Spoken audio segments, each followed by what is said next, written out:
Hello and welcome back to Premier League Predictions, the show which does what it says on the tin. It's game week 1 of the 23-24 Premier League season, and we're here to predict all the action of the first game week, the inaugural game week of the new campaign. Very exciting times, isn't it? Oh, I can't wait. I've been looking forward to this for whenever it finished, can't remember, but I'm so excited to have it back. It's been 3 months of no Premier League football. We're going to see 38 game weeks of blood, sweat, tears, and probably Man City winning our Premier League trophy, but we're going to enjoy it. We certainly will. Speaking of Manchester City, they are up first. They take a trip to Turf Moor. Burnley versus Manchester City is our first game. We won't be predicting it here though. We will be live for it. Join us there on Friday evening, the opening match of the season. We're going to have a big build-up show. We'll be doing the predictions and all that sort of stuff for the new season. And the first game, the Burnley versus Man City match, very exciting. On to the Saturday then. The first match, Arsenal versus Nottingham Forest. Obviously Arsenal ran City pretty close last season, at least until around March time. Nottingham Forest had a decent campaign last year, surviving relegation in their first year back in the Premiership. Who do you think will come out on top in both of their first matches of this new season? I think it's going to be a fascinating game. The first ever game on TNT Sports. I can't What a wait. moment. Oh, it's going to be brilliant. I'm so annoyed I'm not going to be there to watch it. I'm going to miss it. So devastated. Rio Ferdinand's infinite wisdom. I think Arsenal should be pretty comfortable though. They're going to want to set the pace early, set the tone. City would have probably battered Burnley, so they'll want to catch up and prove a point. I don't know. I think Burnley might beat City, you know. Oh no, City are angry. They'll win. I'll go 2-0 Arsenal with goals from Odegaard and Saka. Yeah, fair enough. I think I agree that Arsenal have it fairly comprehensively. I'm going to go a little bit more of a bigger result. 3-0 Arsenal. Not much more, but a goal more. I think Arsenal should be fairly in control here. Forest are decent, but if you watch the video on Wednesday, the podcast, then I said they're going to go down. So this could be the first problem. They're going to lose their opening game. So. Well, this is the type of game they might need to win if they're going to get to 13th. Yeah. But I will go 3-0 Arsenal. A goal from Bukayo Saka and then a brace from Kai Havertz on debut. I think he's going to make a bigger impact than a lot of people expect. Up next, the second game, Bournemouth versus West Ham at the Vitality Stadium. Bournemouth, pretty decent campaign. I think a lot of people tipped them to go down bottom of the league last year, but they actually had a really successful campaign, surviving in their first year back in the Premier League. They faced West Ham, who were threatened with relegation, despite, well, most people thinking they'd be in and around the European spots. Obviously won the Conference League, though, to really save their season at the end there. But, yeah, who do you see having the better start to the new year? Season, sorry. For me, we could be looking back in 38 game weeks time saying this was a crunch match for relegation. But who knows what's going to happen. Yeah. I think the points will be shared between the two sides. I'll go 1-1 with goals from Billing and a West Ham goal from Jarrod Bowen. Fair enough. Very likely goal scorers. Yeah. I think Bournemouth are building a bit of a super team at the moment. They've brought in Anthony Iraola. I'm a big fan of that appointment. Big fan of Iraola. I think their playing squad looks really decent. They've added some quality in there. Justin Kluivert, obviously, joining recently. Apparently, they've signed Max Aarons. That deal's done as well, which is a big pickup. They signed Dango Ouattara and obviously Zabarnyi last summer, in January, sorry. They picked up some really good players, Reece. So I do think they'll actually be very competitive. Romain Favour as well. I think they've got the beating of this West Ham side, especially given the turmoil going on at West Ham right now. Could be getting Ward-Prowse and Harry Maguire, so yeah, they might. I don't think that solves the problem of losing Declan Rice though entirely. So I think Bournemouth are going to have this pretty easily. I'm going to go for a 2-0 Bournemouth win. I think Dom Solanke, my FPL hero from last season, is gonna get back going with a bang. I don't know if I'm going to put in my team yet, and then I will go. Considering Max Aarons on debut, I think I said I'm going to go Philip Billing. Follow your thinking there. A very good goal-scoring midfielder. I think he'll score on the opening day. Up next, Brighton versus Luton Town. Brighton, obviously, last season pushed up into those European places. A fantastic campaign by their standards. Luton Town back into the Premier League. The first time they've been in the Premier League, actually, but back into that top flight of English football. A brilliant moment for them. How do you think they'll get on in their first game? It's a tough trip away to a very good Brighton side. I think they're going to struggle. Brighton looked very good last year. Again, they're going to want to hit the ground running, prove that they can back up what last year's result, not just say it's a one-season wonder. Luton with a point to prove. Don't think they'll get battered. They want to show the best of themselves in this game, but I think Brighton just have the overall better quality. 2-0 to the Seagulls down by the seaside, and it'll be goals from Mitoma and Evan Ferguson. Fair enough. Yeah, I can very much see it. I think this is going to go one of two ways. First, I'll give the option I don't think it's going to happen. Brighton score about 7. I think, though, that Luton, in the Premier League now, they'll want to make a statement in their opening match. I think it's going to be a lot tighter than a lot of people expect. I think that they are going to put a shift in, and I think they'll get a 0-0 draw here. Big point on their return, on the Premier League top flight return. I think they'll be very happy with that, though. A point, they're going to take those. They can get 38 of those. They may well stay up. So I think they'll definitely take a draw away at Brighton. Magic 40 number has reduced over the last few years. Exactly. So you never know. Maybe 38 will be enough. But I think they get a draw here. I'm going to go 0-0. I think Brighton will be stumped in that opening match. We did see last season they have a tendency to slip up when they lost 5-1 to Everton. So they're certainly not perfect.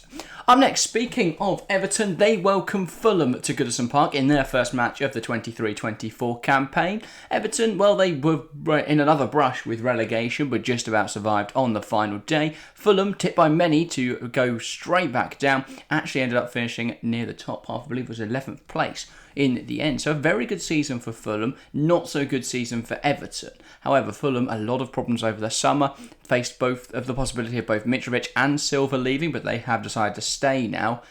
Everton haven't really done anything over the summer. Fulham, not many additions, so pretty similar to last season. Is this a pretty easy one to predict? I think so, but not in the other way around. I think Fulham are in big trouble. Ooh. As you say, Mitrovic and Marco Silva, nearly left to Saudi. Solomon's left to Tottenham, and I think they're in big trouble. Gone as well. Williams gone as well, and their home kit is horrendous.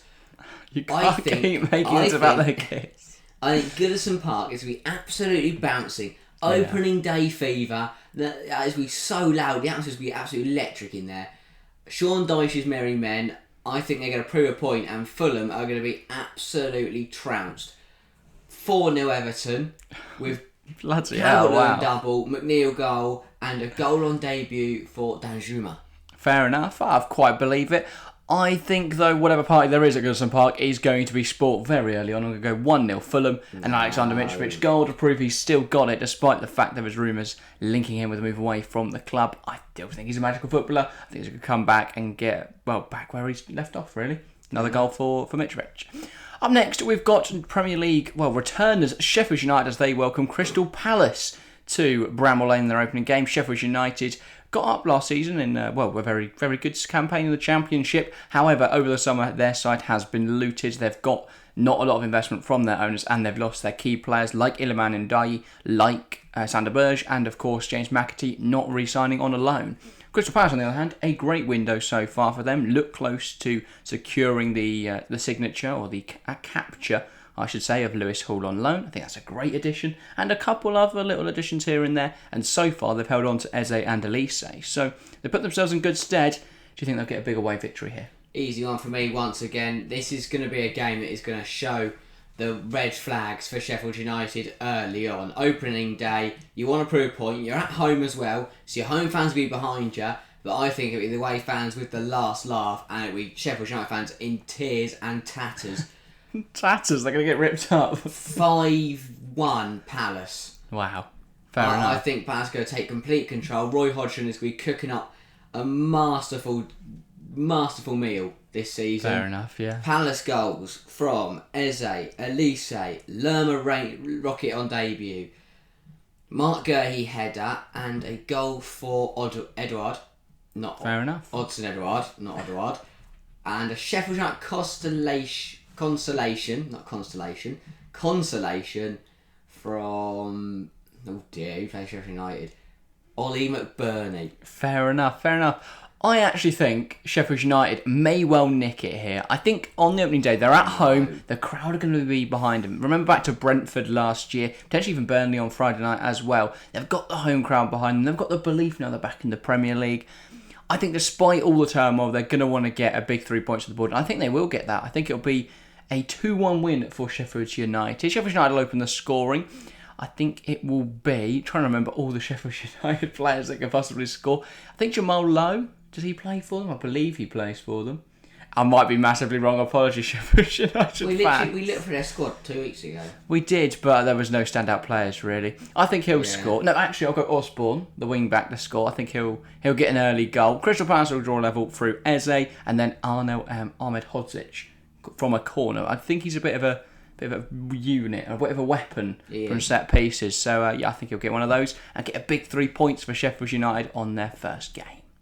Up next, Newcastle versus Aston Villa. We won't predict here because we're live for it again. Please join us for that game. I think it's set to be a fantastic fixture. What do you think? Big point to prove for both sides. Newcastle bringing in Tonali, bringing in a couple more players, wanting to prove again, similar to Brighton, that last year wasn't a one-season wonder. Emery, his first full season at Villa, brought in a lot of deals, a lot of big deals. So Villa will put both teams with a point to prove. So both sides now in Europe. They'll be wanting to get those back in Europe for the first time since electricity was invented. They'll be hoping to prove they've still got what they had last season. On to the Sunday, then the first game at Brentford versus Tottenham. Now Tottenham, big change at Tottenham Hotspur. Obviously just appointed Ange Postecoglou. They could potentially not have Harry Kane. We don't know. We'll find out on Sunday. But yeah, whether he joins Tottenham or Bayern or not could make a huge difference for this game. But we'll presume he hasn't gone anywhere because so far doesn't look like he will right now. But that could change very quickly by the time this goes out. Brentford, on the other hand, well, they don't have their star man, their talisman Ivan Toney, through suspension. But it'll be up to Vissa and Mbeumo and others to step up in his place. Will they do that? Will Brentford have the beating of Tottenham here? Definitely. And I think Tottenham fans are going to be already putting the pressure on Ange Postecoglou and not giving it. He's a manager that needs time. He's not going to come in and win his first game. I think they'll struggle. Brentford got a point to prove as well. It's not taking a point to prove this season. Brentford got Ivan Toney, but who needs Ivan Toney when you've got Ben Mee? 1-0 Brentford. Ben Mee header from a corner. I'm worried about Brentford this season. I'm not. I think without Toney, they're really going to struggle to get wins over the line. Ben Mee. I know they've got Ben Mee. You got Ben Mee. I don't think that's going to be enough. Ben Mee by himself. I think he's enough. I worry for Brentford. I think that they could struggle this season. I think they'll be fine once January rolls around and they either have Toney back or they realise they need a striker. But I think they could struggle this first half of the campaign, and I also don't trust him to do very well. I do. But I might be proven wrong. Tottenham, I think they're actually going to play some really nice stuff. I rate Ange Postecoglou really highly, and I think they'll want to get underway in good fashion. I think he'll want to get big 3 points to the board, and I think he will get those big 3 points. I will go Brentford 0, Tottenham 3. Big victory, opening day. New manager bounce. No. I think that the Tottenham away support will be loving it, and there'll be a renewed optimism amongst Tottenham supporters. Van der Ven, and that is it. Romero, they've got a great partnership there. Crash. Destiny Udogie at left back and Pedro Porro right back. That's a decent defence. Yeah, if one of them gets injured, you've suddenly got Eric Dyer. Of course, but I don't think anyone's going to get injured between now and Sunday. You never know, do you? Essentially, but maybe all of Brentford team will get food poisoning and they have to send out their under-18s. Actually, Romero would get hit by the bus. He'd hit the bus. But yeah, I'll go 3-0 Tottenham. I think it'll be a goal from Richarlison, a goal from Kulusevski, and a goal. I'm going to say Højbjerg, but he's leaving, isn't he? So I'll go Oliver Skip, scored against Barcelona in a pre-season friendly. So yeah, I back him to come and score against Brentford. Yeah, some world-class players have scored braces against Barcelona. Yeah. Oliver Skip is one of them. Exactly, Oliver Skip, what a player. The other game on the Sunday then, Chelsea versus Liverpool. We will be live for that one as well, so no prediction here, but please do join us on Sunday. It should be a really exciting game. As you can see, Harry's a Chelsea fan. I'm also a Chelsea fan. Very excited for the match. We will provide neutral commentary if you're a Liverpool fan that's worried. We'll just be sat there chanting Chelsea's name over and over again. If we do score, though, you're in trouble. Of course. But yeah, should be a good game. Should be a great stream. Hopefully see you guys there.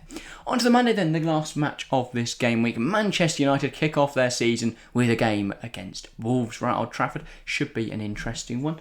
What are you expecting from this match? I'm expecting an absolute battering. United, I said, if you've seen our tail predictions, go watch them put them out on Wednesday. I said United would push City all the way to the end of the season. They're going to want to hit the ground running. Wolves in tatters. No manager. Lopetegui's out the door. Rubbish kits. Not much quality or experience in the Premier League. Don't know the kits. They're in big trouble. They're turning out to an Old Trafford which is full of belief and faith. Yeah. For the first time ever, they're probably going into a season with newly found optimism under Erik Ten Hag. I think last season had that same optimism, but I get what you're saying. After last year's success, they got to 2 finals, won one of them. Yeah. They got third in the league. Looking very good. They're going to push on. Manchester United 6, Wolverhampton Wanderers 0. Fair enough. I like how you included Wolves' full name to really mug them off. But yeah, United really good campaign last season. They've improved their squad massively as well. I think additions of Mason Mount, of Andre Onana, and of course of their new striker Rasmus Højlund, I believe is how you're supposed to pronounce his name. 2 for the Norwegian man, 1 for Fair Mason Mount, 1 for Marcus Rashford, Because I own none. 1 for Bruno Fernandes, and a goal for Diogo Dalot. Okay, fair enough. I think United will also win, but I don't think it'll be as comprehensive as you seem to imagine. I'm going to go Manchester United 2, Wolves 0. A comfortable opening day victory, a comfortable win at their home stadium, but I don't think it's going to be anything beyond the realms of possibility. A lot of goals this weekend. Prem's back with a bang. Okay, fair enough. Yeah, I'm going to go for a modest 2-0 win. I think it'll be a goal from Bruno Fernandes and a goal from Marcus Rashford. I don't know if Højlund will start because obviously he has a slight injury, so I don't think he's going to. He's going to start. He's definitely like the other Norwegian man. He'll be fine. I don't think he's going to start the opening few weeks, but I guess we'll see. That is everything for this game week. It's great to have Premier League predictions back. It's great to have Premier League football back. We're excited. Hopefully you guys are excited as well. Please leave your predictions in the comments down below. We want to hear from you guys what you think will happen in this game week, and if you want to see our full table predictions, head over to the podcast from Wednesday, available on YouTube or all audio platforms. Hopefully you guys can locate Shout out that. to the Google podcast listeners. Shout out to all of those. But that's everything for today. Make sure to leave a like, a comment, share, subscribe, follow, all those great things, depending on what platform you are listening on. But that is everything for today. Thank you very much for watching or listening, and we'll see you next time. See ya.